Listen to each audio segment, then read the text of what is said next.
I don't know about you, but it almost inevitably feels like I'm waiting on autumn to come. And by the time it does finally roll around, it feels like it's gone in the blink of an eye. I can only assume that's why I like to immerse myself in it as much as possible when it is here. And one of the ways that I do that is making sure that I wake up and go to bed completely surrounded by it. One of my favorite ways of doing that is by taking our everyday bedroom pieces and giving them an autumnal twist. Of course, this is also true for each of the 4 kiddos' rooms, but we'll save that for another time. Today, we're focusing on the master. You know me, the first thing I like to do is change out the artwork. I ordered this print and I didn't feel it had enough age to it. I wanted to see brush strokes and make it as authentic as possible, so I did my trick that you've seen many times over and gave it a good paint with Mod Podge. I've also talked about lining the back of my frames with linen or other types of fabric. Sometimes I'll completely envelop the mat with the fabric, and other times I'll just lay it flat on top. In this case, I really like the fabric that I used.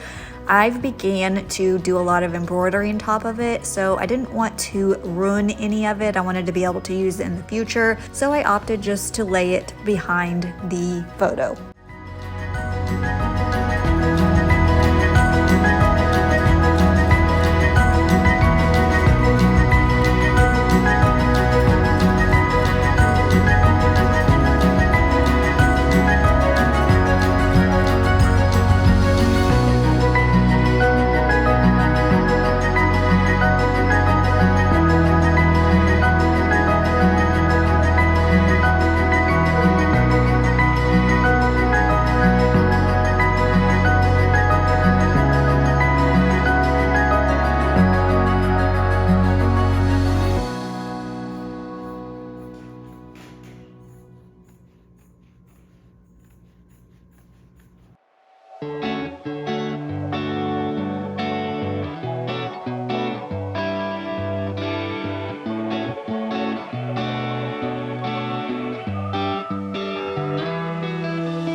As of late, as far as I'm concerned, you can't have too much pattern when it comes to your linens. And because you know I like living on the wild side of things, I prefer to mix and match my sheet sets. Per the usual, I'm opting to stick to the traditional autumn colors, burnt oranges, burgundies, soft browns. Honestly, really anything on the warmer side of the color wheel. And you know I had to give a little nod to Halloween via my black fitted sheet. I'm opting to have my duvet cover kind of act as a coverlet by not filling it with anything because it's still warmer outside. Conversely, but not quite as thick. I am, however, going to add a quilt. You will see I forgot to add it, but you'll see in just a second to add a little bit of pop of color and some extra warmth for the dropping nighttime temps.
Alright, so let's make our way back into the kitchen. If y'all remember a few episodes ago, I was trying to find a way to connect my everyday items with Halloween decor. One of the ways I did that was taking a pillowcase that I already had and embroidered a spider onto it. Thinking on a similar wavelength, I remembered a skull block that I had purchased for block printing, and I thought I could do a similar treatment on a pillowcase that I wasn't currently using. Taking some leftover fabric ink, I stacked a couple of washcloth underneath my pillowcase that I had removed the cushion from to add a little cushioning for my stamp. Deciding in my head the pattern, I simply stamped away.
As you may know by now, when I start projects, I usually like to clear everything away before beginning a new one, which, as you can see, that's exactly what I was starting to do here. Then I chose to give myself a little grace, recognizing that I had decorated this bookshelf not too long ago. That in mind, I'm opting just to extract the things that would clash with the upcoming autumn aesthetic that I'm bringing in.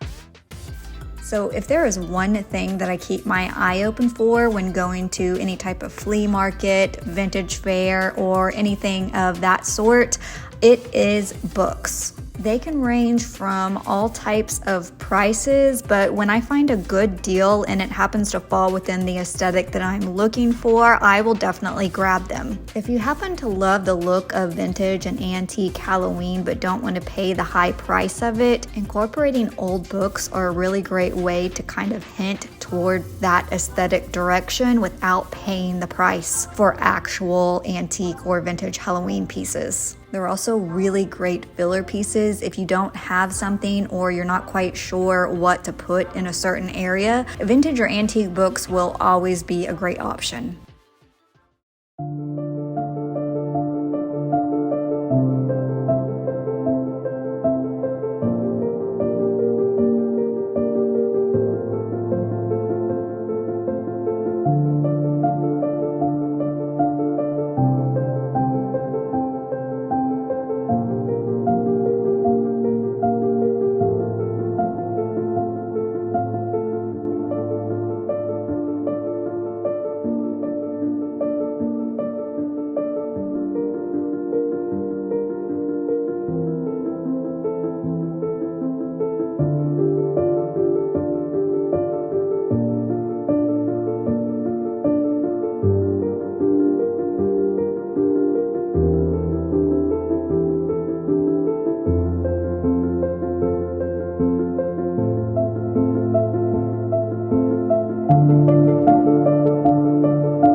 Y'all, I'm over here crossing every single finger and toe, but it's definitely looking like the dog days of summer are in our rearview mirror. I swear you'd think that me and my kiddos were born at the North Pole the way that we speak of the summer heat. Suffice it to say, when a cool breeze starts flowing through our Ozark mountains, it's a change we welcome with open arms.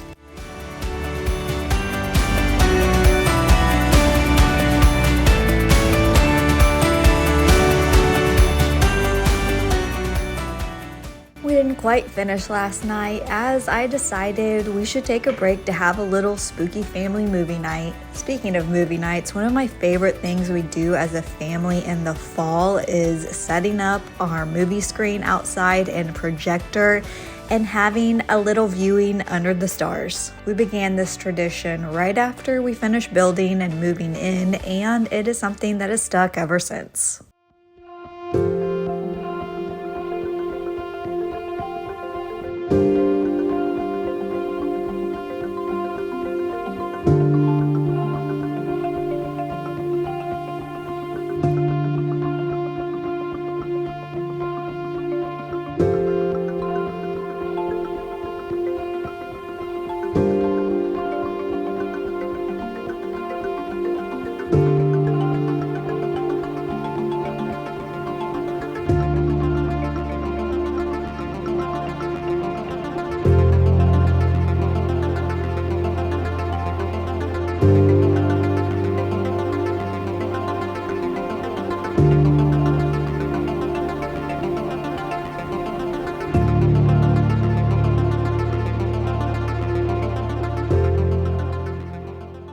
When it comes to decorating for Halloween, I really take a pretty eclectic approach. I really tend to stay away from themes as I feel quite boxed in by them. I honestly just make, hunt, and purchase things that I love while keeping a loose aesthetic tucked away in the back of my mind.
So to come, you can see I threw a few things onto the mantle. It's actually one of my favorite places to decorate. So I wanted to dedicate a little bit more time to that, and that's something we'll do together in our next video. I would just like to say, on another note, I have so been enjoying your feedback and getting to know y'all. Y'all are just way too kind to me, and I can't say it enough. I am beyond grateful for your support. I've really been taking into consideration all your suggestions and writing them in my notes for all that's upcoming. I really hope y'all have been enjoying this autumn content. We're pretty much just prepping the scene for all that's planned. Until then, I look forward to meeting you in the comments section. We'll see you soon.